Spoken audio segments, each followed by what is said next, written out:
As 9 maiores batalhas de Napoleão Bonaparte. No final do século XVIII, a Europa vivia um período turbulento. Revoluções, guerras e crises econômicas agitavam o continente, e antigos impérios cambaleavam diante de novas ideias. É nesse cenário instável que surge um jovem oficial corso, ambicioso, disciplinado e brilhante. Napoleão Bonaparte. Ao longo de pouco mais de 2 décadas, Napoleão travou dezenas de batalhas que transformaram completamente o mapa da Europa. Várias marcaram sua ascensão meteórica, outras revelaram seu gênio militar, e algumas, inevitavelmente, anunciaram sua queda. Neste mini-documentário, viajaremos através das principais batalhas desse homem que mudou a história, analisando não apenas os confrontos, mas a mente estratégica por trás deles, suas decisões, seus erros e suas consequências. O cerco de Toulon. O surgimento de um estrategista. O ano é 1793. A jovem República Francesa enfrenta revoltas internas e uma coalizão estrangeira. Toulon, um dos principais portos do Mediterrâneo, rebelou-se e abriu suas portas à Marinha Britânica. O Comando Revolucionário Francês envia diversos oficiais para retomar Toulon, mas nenhum consegue romper as defesas. É então que um jovem tenente-coronel de artilharia apresenta um plano ousado: capturar colinas estratégicas e usar canhões pesados para expulsar os britânicos do porto. A ideia parecia simples, mas exigia cálculo, precisão e coragem. Ao longo de semanas, Napoleão movimentou várias baterias de artilharia durante a noite e as escondeu em trincheiras, ao mesmo tempo que desenvolvia seus planos para um ataque coordenado e sincronizado. Quando os franceses finalmente tomaram a fortaleza de El Egelet, a posição crítica do porto, a frota britânica não pôde mais permanecer. Toulon foi retomada. Esse foi o primeiro grande momento do jovem oficial, e um prenúncio da disciplina e audácia que marcariam suas futuras campanhas. A Batalha de Arcole. A liderança que inspira. 3 anos depois, agora comandando o exército da Itália, Napoleão enfrentava um inimigo bem maior: o Império Austríaco.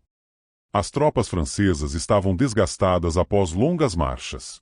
Os austríacos ocupavam posições defensivas favoráveis, e o terreno pantanoso dificultava qualquer avanço. Mas Napoleão acreditava que a moral decidia batalhas, tanto quanto a estratégia. Na ponte de Arcole, ele realizou um gesto que se tornaria icônico. Tomou uma bandeira francesa, subiu à frente das tropas e avançou sob fogo intenso, gritando ordens e encorajando os soldados a segui-lo. A imagem do general carregando a bandeira seria eternizada em pinturas e relatos. A batalha não foi vencida naquele exato momento, mas aquele ato de bravura incendiou o espírito francês. Arcole não foi apenas uma vitória militar, foi uma vitória de liderança, mostrando a capacidade de Napoleão de inspirar seus homens mesmo nas circunstâncias mais desfavoráveis. A Batalha das Pirâmides. A ambição chega ao Egito. Em 1798, Napoleão embarca em uma das campanhas mais inusitadas de sua carreira, a invasão do Egito.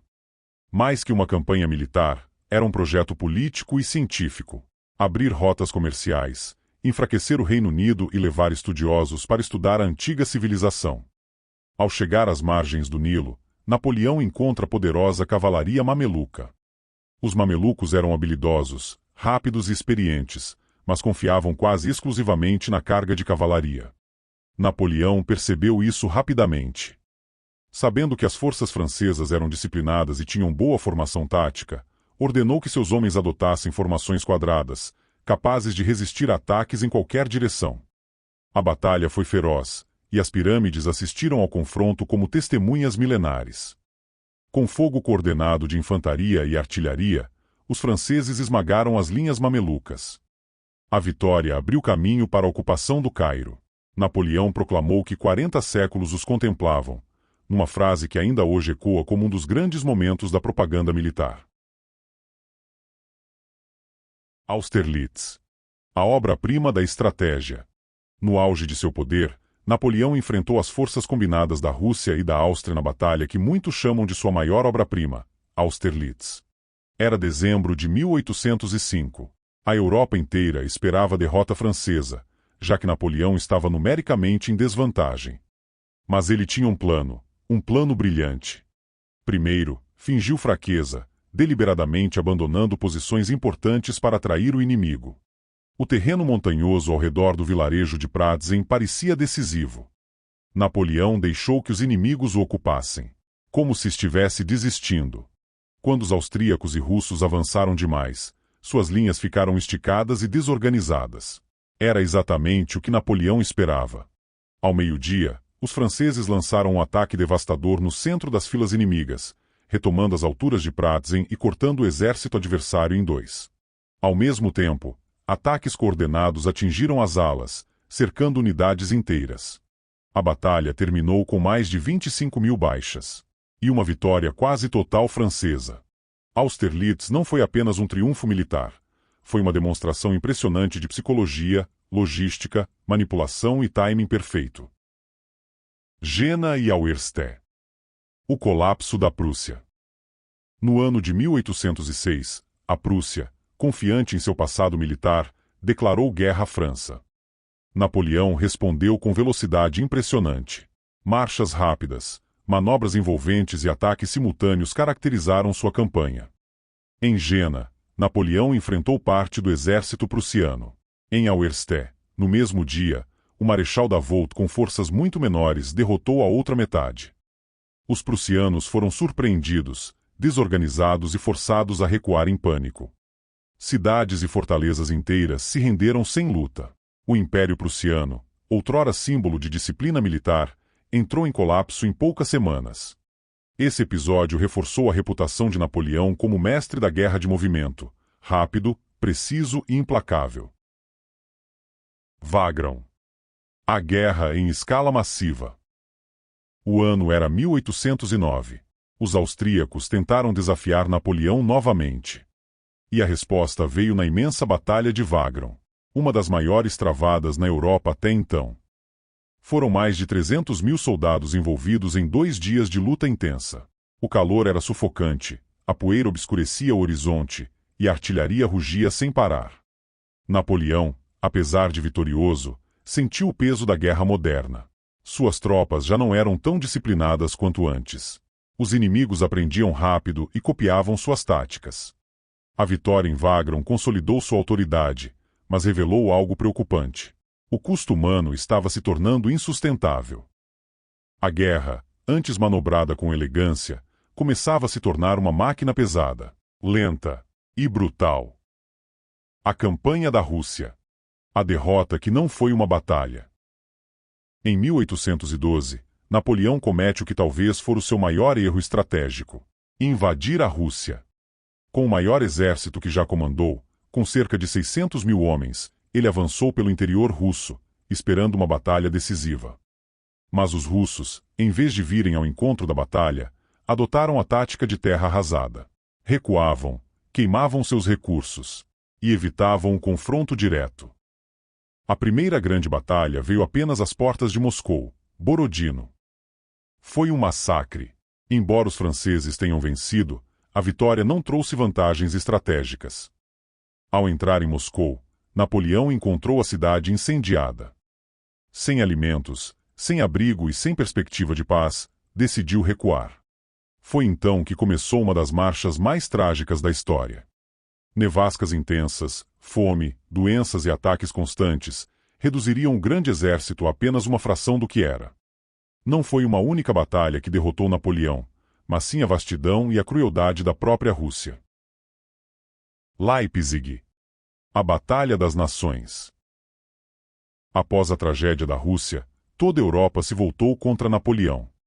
Em 1813, na cidade de Leipzig, ele enfrentou uma coalizão gigantesca: russos, prussianos, austríacos e suecos. Foi a maior batalha europeia até então na história. Por 4 dias, uma tempestade de pólvora, cavalaria e artilharia devastaram campos inteiros. Apesar de manobras brilhantes, Napoleão não tinha mais os soldados experientes de outrora. Suas forças estavam exaustas. Quando uma ponte explodiu prematuramente durante a retirada francesa, milhares ficaram cercados e foram capturados. A Batalha de Leipzig foi o início do fim. Napoleão recuou para a França, onde enfrentaria sua última campanha. Waterloo. O crepúsculo do imperador. Após a derrota decisiva na Batalha de Leipzig, Napoleão viu seu império ruir. Pressionado pelas potências europeias, ele abdicou do trono e foi enviado ao exílio, na ilha de Elba. Menos de um ano depois, Napoleão foge do exílio, com o apoio de 1000 soldados. Voltando a Paris, Bonaparte consegue apoio popular e militar, e forma um novo exército. Rapidamente, as potências europeias se unem, e formam a Sétima Coalizão, visando combater Napoleão. O confronto decisivo ocorreria em Waterloo. Na véspera do combate, uma forte chuva caiu sobre o campo de batalha. Quando o dia amanhece, o terreno está encharcado e lamacento, o que leva Napoleão a adiar o início do ataque. Esse atraso foi crucial, dificultando o movimento da artilharia francesa, reduzindo a eficácia dos canhões e dando tempo para os inimigos se estruturarem. Os franceses tentam atacar as posições defensivas sólidas da coalizão, mas falham repetidamente. Então Napoleão lança a guarda imperial na batalha. Porém, unidades prussianas começaram a surgir pelo flanco direito francês. Napoleão é forçado a dividir suas tropas, inclusive parte da guarda imperial, para conter os prussianos. Com o exército de Bonaparte dividido, os britânicos aproveitam para lançar um contra-ataque aos franceses. Vendo suas tropas cercadas e em colapso, as forças francesas são obrigadas a bater em retirada. No final da tarde, com seu exército exausto e cercado, Napoleão percebe que a batalha estava perdida. Após a derrota, Bonaparte abdicou novamente e tentou fugir para a América, mas foi capturado pelos britânicos. Desta vez, foi enviado para um exílio muito mais severo e distante, a ilha de Santa Helena, no Atlântico Sul, onde permaneceu até sua morte em 1821.